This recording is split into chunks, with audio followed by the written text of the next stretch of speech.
Class 9-এর ছাত্রছাত্রীরা, আজকে আমরা পদার্থবিজ্ঞানের একটা খুব ইন্টারেস্টিং বিষয়ের ওপরে আমরা আলোচনা করব।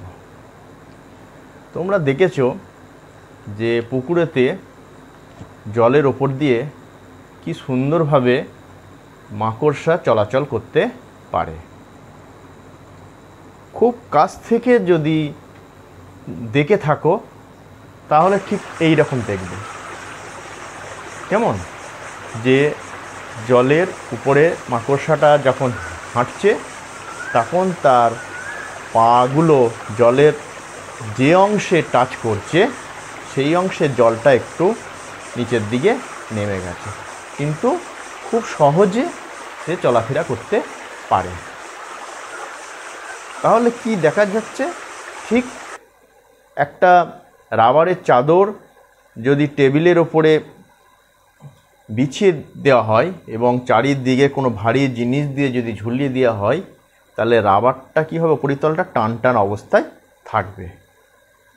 ঠিক তরলের উপরিতলটাও ঠিক এইরকম টান টান অবস্থায় থাকে। তাহলে টান টান অবস্থায় থাকলে তাহলে তার উপরিতল মানে মুক্ত পৃষ্ঠটা মানে উপরিতলটার যে ক্ষেত্রফল, সেই ক্ষেত্রফলটাও সংকোচন করার চেষ্টা করবে। তাহলে তরলের মুক্ত পৃষ্ঠটা সবসময় তার একটা ন্যূনতম ক্ষেত্রফলের পৃষ্ঠ তৈরি করতে চাইছে, তার মানে সবসময় টান টান অবস্থায় আছে। যদি একটা জলের ফোঁটা তৈরি করা হয়, ধরো ড্রপার দিয়ে একটা জলের ফোঁটা তৈরি করছো, খুব লক্ষ্য করবে জলের ফোঁটাটা গোলাকার হয়। কেন? ওই জলের উপরিতলটা মানে মুক্ত পৃষ্ঠটা কি হতে চাইছে, যে টান টান অবস্থায় থাকার জন্য উপরিতলের ক্ষেত্রফলটা কম করতে চাইছে। তাহলে একই আয়তন বিশিষ্ট কয়েকটা পদার্থের উপরিতলের ক্ষেত্রফলটা কম কোন আকারের হবে? একমাত্র গোলক হলে কম হবে। তাহলে সেই জন্যই বৃষ্টির ফোঁটাটা বা জলের ফোঁটা কোনো ড্রপারে সেটা গোল আকার ধারণ করতে চায়। কেমন? এই যে তরলের উপরিতলের পৃষ্ঠটা বা মুক্ত পৃষ্ঠটা টান টান অবস্থায় থাকতে চাইছে, এই ধর্মটাকে আমরা বলি তরলের পৃষ্ঠটান বা সারফেস টেনশন।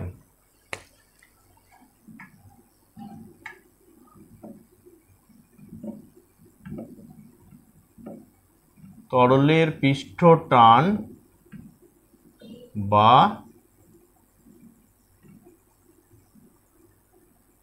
Surface tension. এখন প্রশ্ন হচ্ছে যে তরলের উপরিতলটা বা মুক্ত পৃষ্ঠটা টান টান হচ্ছে কেন, হতে চাই কেন? সেইটা জানতে গেলেই আমাদের দুটো বিষয়ের উপর আলোকপাত করতে হবে। একটা হচ্ছে সংসক্তি বল,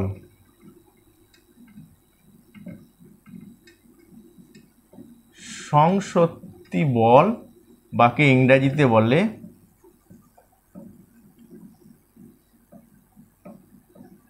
কোয়েসিভ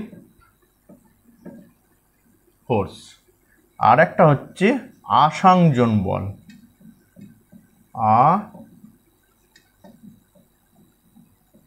আসংজন বল বা অ্যাডহেসিভ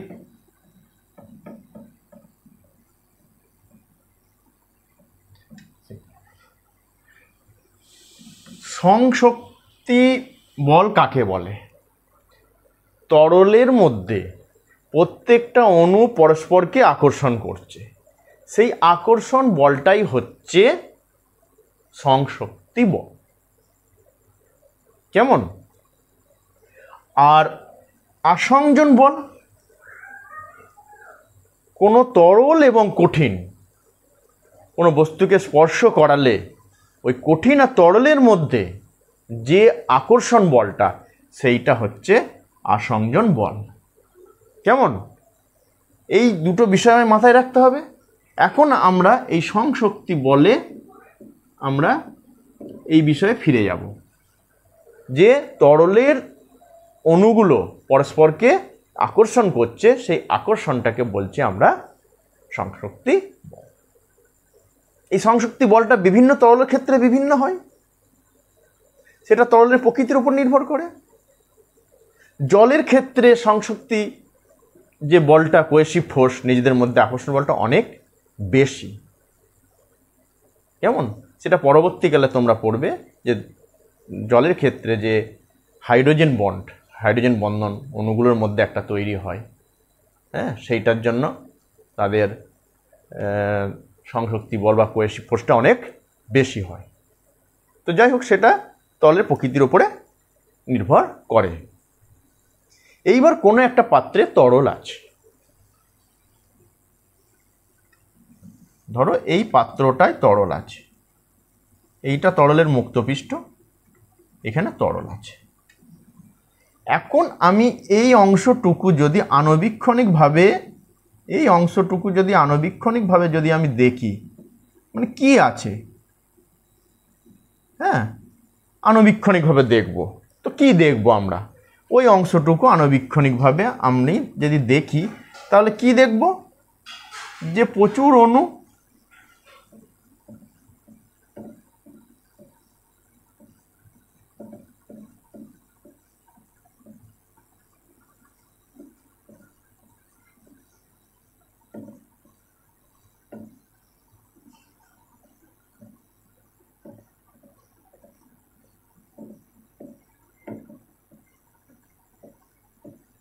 এগুলো তরলের অণু। কেমন?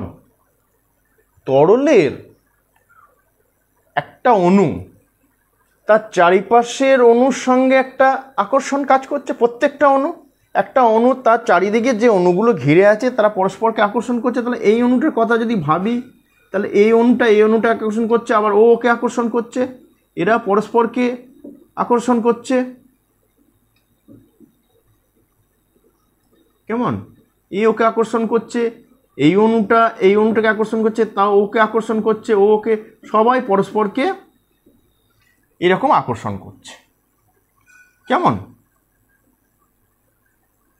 এই অণুটার ক্ষেত্রে দেখলে একে আকর্ষণ করছে, ওকে আকর্ষণ করবে, একে আকর্ষণ করছে, ওকে আকর্ষণ করছে, মানে ওই অণুটার চারিদিকে যেসব অণুগুলো ঘিরে আছে পরস্পরকে সবাইকে আকর্ষণ করছে। কেমন? এটা হচ্ছে জাস্ট তরলের ভিতরের দিকে। একদম মুক্ত পৃষ্ঠে কি ঘটনা ঘটে? মুক্ত পৃষ্ঠে এই যে অণুগুলো আছে, এদের তো ওপরে আর অণু নেই, তাহলে ওরা কি করবে? এই অণুটার কথাই ভাবো, একে আকর্ষণ করছে, ওকে আকর্ষণ করছে, একে আকর্ষণ করছে, একে আকর্ষণ করছে, সব তিনটে। কিন্তু ওপরে কোনো অণু না থাকার জন্য তাহলে একের ক্ষেত্রে কি হচ্ছে? যে একটা নিচের দিকের একটা লব্ধি বল অণুগুলোর ওপরে, উপরের অণুগুলোর ওপরে নিচের দিকের লব্ধি বল ক্রিয়া করছে, যেটা নিচের দিকের ভেতর দিকের অণুগুলো করে না, কারণ চারিদিক থেকে আকর্ষণ করছে পরস্পরকে। কিন্তু এখানে চারিদিক থেকে হচ্ছে না, শুধু নিচের দিকেরগুলো হচ্ছে, ওপরে কোনো অণু নেই, তাহলে সে আকর্ষণ করছে, তাহলে নিচের দিকে একটা লব্ধি বল প্রয়োগ হচ্ছে। তখন কি হয়? তখন এই অণুগুলো পরস্পরকে আরও সঙ্গবদ্ধ করে, পরস্পরের সঙ্গে আরও একটা শক্তপোক্ত আকর্ষণ বল কাজ করে, পরস্পরকে আবদ্ধ করে, এবং উপরিতলটা তখন কি হয়? প্রায় স্মুথ হয়ে যায়। তখন পরক্ষণে দেখা যাবে যে উপরে অণুগুলো খুব কাছাকাছি হয়ে গেল, হ্যাঁ, আর নিচের অণুগুলো যেমন আছে, ভেতরের অণুগুলো যেমন আছে।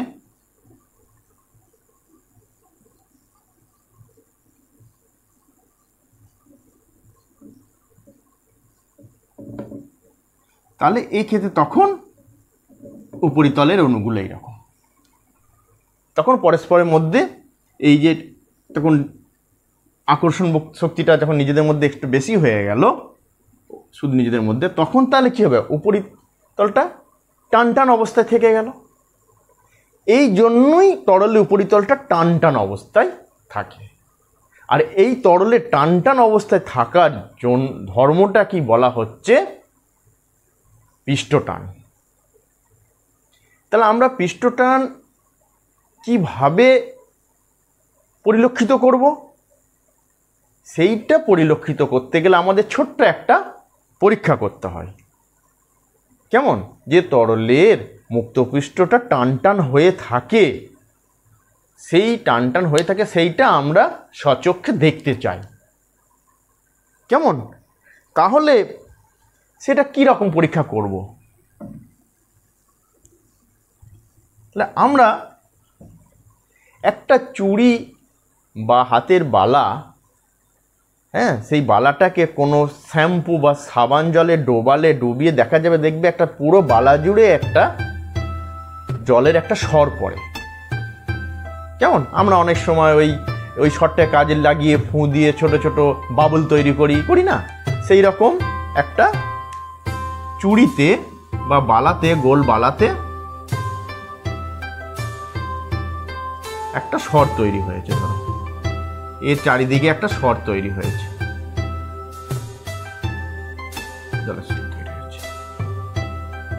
তুমি একটা ছোট সুতো নিয়ে এসে তার ছোট্ট সুতো একটা দিয়ে তার দুই প্রান্তে গিট মেরে দিলে, দিয়ে জাস্ট এই সরের ওপরে ফেলে দিলে, ধরো এইরকম হলো,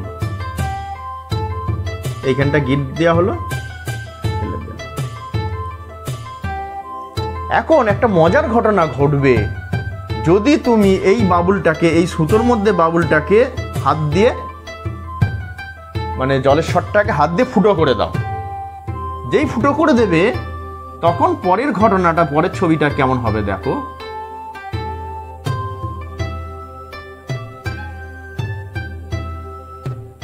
দেখবে ওই সুতোটা একদম গোল হয়ে গেল, চারিদিকটা শটটা আছে, এইদিকে শট, এইদিকে যে জলের শটটা আছে মাটি। তাহলে কেন গোল হয়ে গেল? এর দ্বারাই তো পরিষ্কার যে যদি তুমি এখানে একটা সরলরেখা কল্পনা করো তুমি, তাহলে এই পৃষ্ঠটানের জন্য, তরলের পৃষ্ঠতলটা টান টান হওয়ার জন্য, তাহলে এখানে যদি এই দিকে বল প্রযুক্ত হয় লম্বভাবে, এদিকেও বল প্রযুক্ত হচ্ছে, দুদিকে সমান। এই অংশে তুমি যদি কল্পনা করো, এই অংশে এদিকেও টানছে, আবার ঠিক এই দিকেও টানছে। ঠিক এই সুতোর ক্ষেত্রে এই দিকে যতটা টান, এদিকেও ততটা টান, হ্যাঁ, এই দিকেও যতটা টান, এদিকেও ততটা টান, সমান। কিন্তু এই ক্ষেত্রে এই শটটাকে নষ্ট করে দেওয়ার জন্য শুধু এই টানটা রয়ে গেল।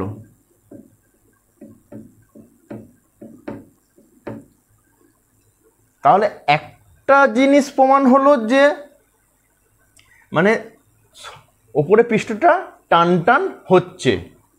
আরও একটা পরিষ্কার হলো জিনিস, যেহেতু এটা বৃত্তাকার হয়ে গেল, তার মানে চারিদিকের যে বলটা, যে পৃষ্ঠ টানটা যে সমান, সেটাও প্রমাণ হলো।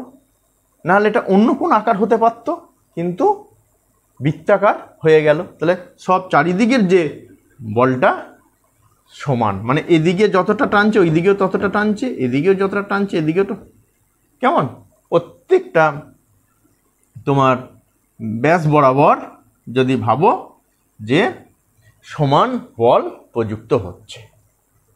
তাহলে কোনো একটা সরলরেখা যদি আমি তরল পৃষ্ঠে, কোনো সরলরেখা যদি আমি একটা তরলের ঠিক মুক্ত পৃষ্ঠটায়, হ্যাঁ, ধরো একটা বাটিতে, হ্যাঁ, বা একটা গোলাকার পাত্রে তরল রাখা আছে, এবং সেই তরলটার উপরিতলটা যদি আমি ভাবি, তরলের এটা উপরিতলটা মুক্ত পৃষ্ঠটা, তাহলে চারিদিকে এটা তরল আছে, এর চারিদিকে তুমি একটা সরলরেখা কল্পনা করো। তাহলে এই সরলরেখার এদিকেও তোমার টান পড়বে, ঠিক সমপরিমাণ এদিকেও টান পড়বে, কেমন। তাহলে আমি যদি এই সরলরেখাটা, এই যে সরলরেখাটা কল্পনা করেছি, এই সরলরেখাটার দৈর্ঘ্য ধরলাম ধরো L, A R B, A B সমান ধরো এল সেন্টিমিটার ধরো, কেমন? এবং যে টানটা, যে বলটা প্রযুক্ত হচ্ছে এ বি সরলরেখার উপর, এই দিকেও এফ বল প্রযুক্ত হচ্ছে, তাহলে এদিকেও এফ বল প্রযুক্ত হবে। তাহলে এল সেন্টিমিটারে কতটা বল প্রযুক্ত হচ্ছে? এফ পরিমাণ।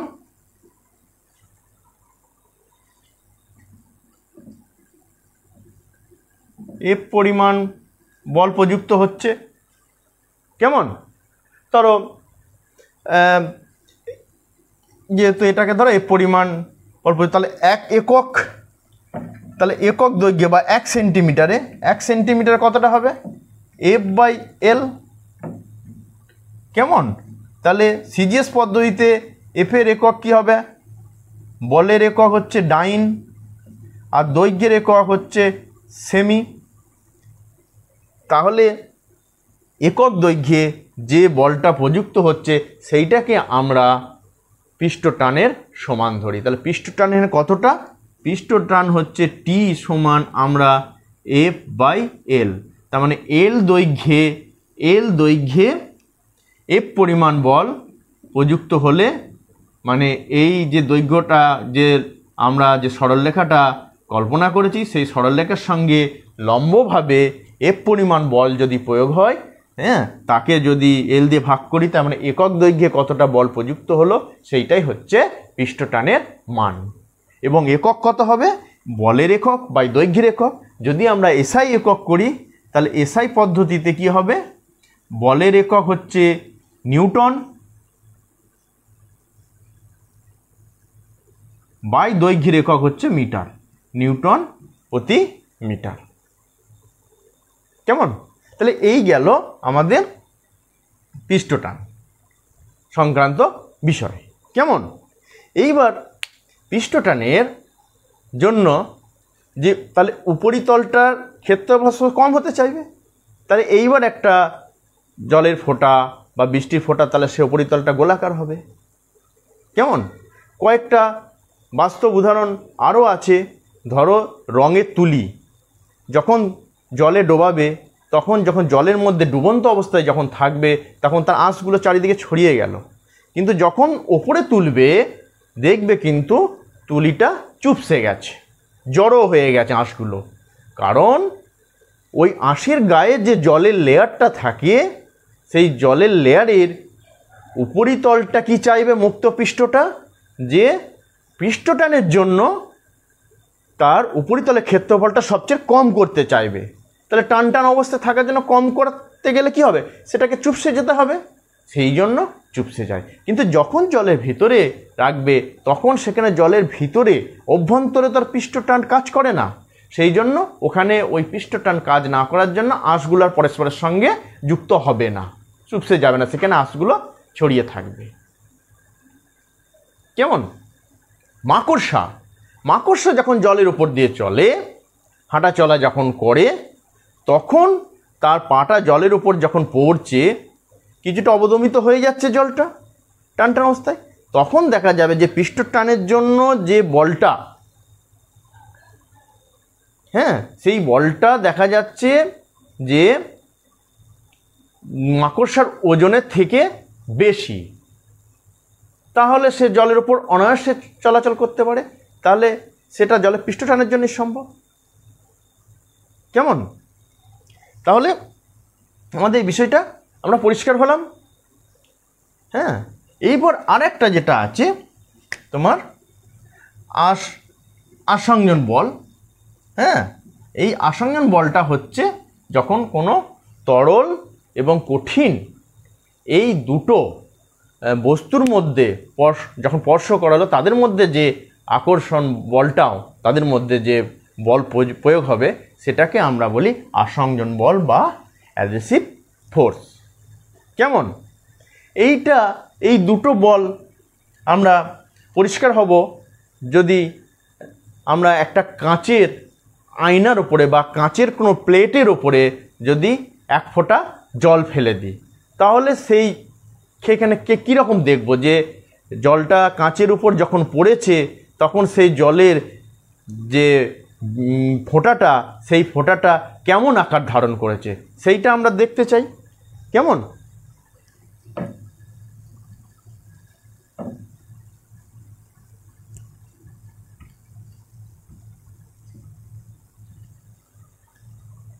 সেইটা কি দেখব? ধরো এই কাঁচের একটা প্লেটের মধ্যে, এইটা ধরো কাঁচ,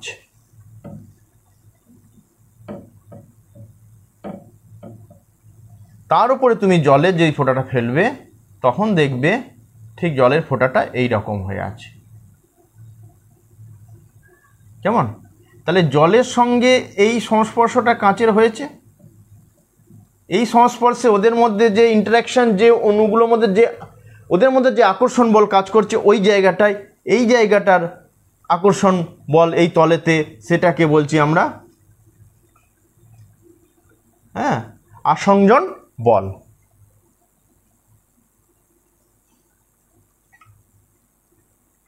আর এদের অণুগুলোর মধ্যে নিজেদের মধ্যে যে উপরিতলের যে অণুগুলো আছে সেই অণুগুলো পরস্পরের সঙ্গে পৃষ্ঠটানের জন্য, সেও চাইছে যে পৃষ্ঠটানের জন্য উপরিতলটার ক্ষেত্রফল সবচেয়ে ছোট করি।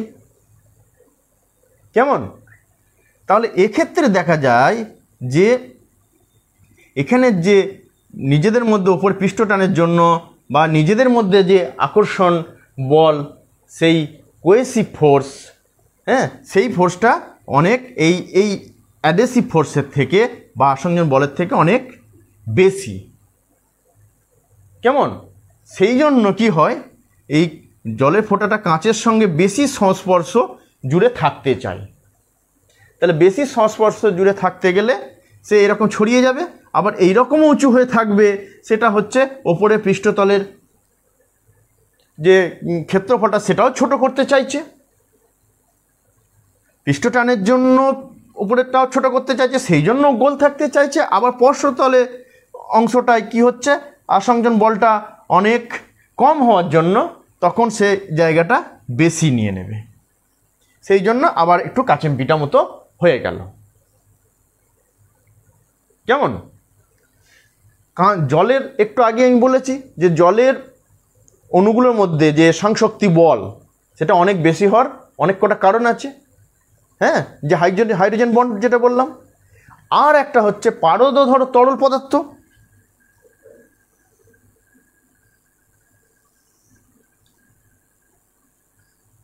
কেমন? তাহলে এখন যদি একটু পারদই ফেলে দাও কাঁচের ওপরে, দেখবে খুব মজার বিষয়, এটা দেখবে গোল হয়ে গেছে, এরকম হয়ে গেছে, তাই গোলাকার মতো হয়ে গেছে, একটু হয়তো ঠিক সাইকেলে বলের মতো কাঁচের উপর থাকতে চাইছে না, লেগে থাকছে না, কেমন গড়িয়ে যাচ্ছে। এটা কেন হয়? এদের ক্ষেত্রে, এদের নিজেদের মধ্যে বা অপরের পৃষ্ঠে, এদের ক্ষেত্রেও তাই, পৃষ্ঠটান তো কাজ করছি, উপরিতলটা, ভেতরের অণুগুলোর মধ্যে নিজেদের মধ্যে পরস্পর আকর্ষণ বল আছে, কোয়েসিভ ফোর্স আছে, সংশক্তি বল আছে। আবার যে কাঁচে তুমি যখন টাচ করালে তখন কাঁচের সঙ্গে আর পারদের অণুগুলোর সঙ্গে তাদের মধ্যেও যে আকর্ষণ বলটা, যেটাকে বলছি আমরা আসংজন বল, সেই আসংজন বলটা অনেক বেশি, অনেক বেশি। তার মানে এর সঙ্গে সামঞ্জস্য রাখতে গেলে এই অ্যাডেসিভ ফোর্সের সঙ্গে সামঞ্জস্য, তাহলে কী করতে হবে এক্ষেত্রে? তাহলে খুব কম অংশ টাচ করলেই হবে। তাহলে স্পর্শ অংশটা মিনিমাইজ করতে চাইবে, যেহেতু এখানে আসংজন বলটা বেশি, এই সংযোগতলে বলটা বেশি, বেশি হলে কি কম জায়গা জুড়ে থাকতে চাইবে, মানে তাদের যে স্পর্শ তলটা, পরস্পরের সংস্পর্শ তলটা মিনিমাইজ করতে চাইছে। তাহলে কখন মিনিমাইজ হবে? যদি গোল হয়ে যায়, একটা গোল বস্তুই তো সবচেয়ে কম জায়গা জুড়ে থাকে একটা সমতলের উপরে, তখন দেখা যাবে সেই জন্য গোল হয়ে যাচ্ছে। কেমন? তাহলে দুটো ক্ষেত্রে আমাদের পরিষ্কার। এইখানে কাঁচের ক্ষেত্রে বলবে কি, বলবে যে আসংজন বলটা কম, কি ক্ষেত্রে?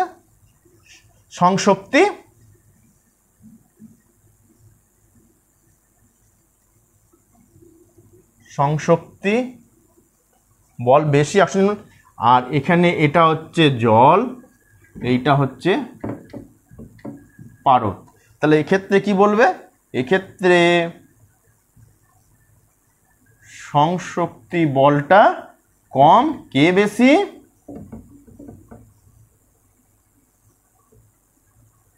আসংযোজন বল বেশি।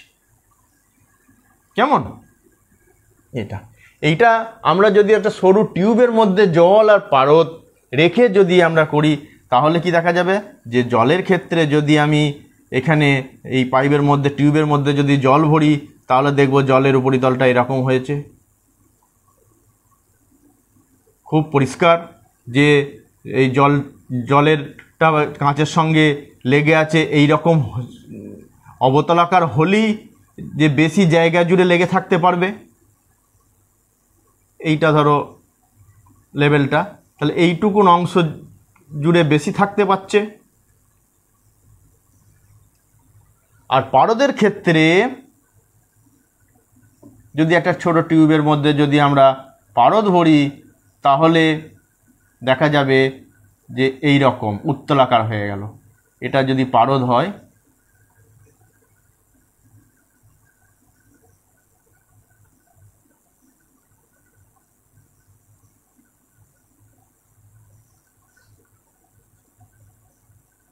তাহলে দেখো যখন এটা উত্তলাকার হবে যতটা পারলো কাঁচের সঙ্গে পারদের যে সংস্পর্শর ক্ষেত্রফলটা কম করতে পারলো, এইরকম উপরিতলটা উত্তলাকার হলেই সেটা সম্ভব।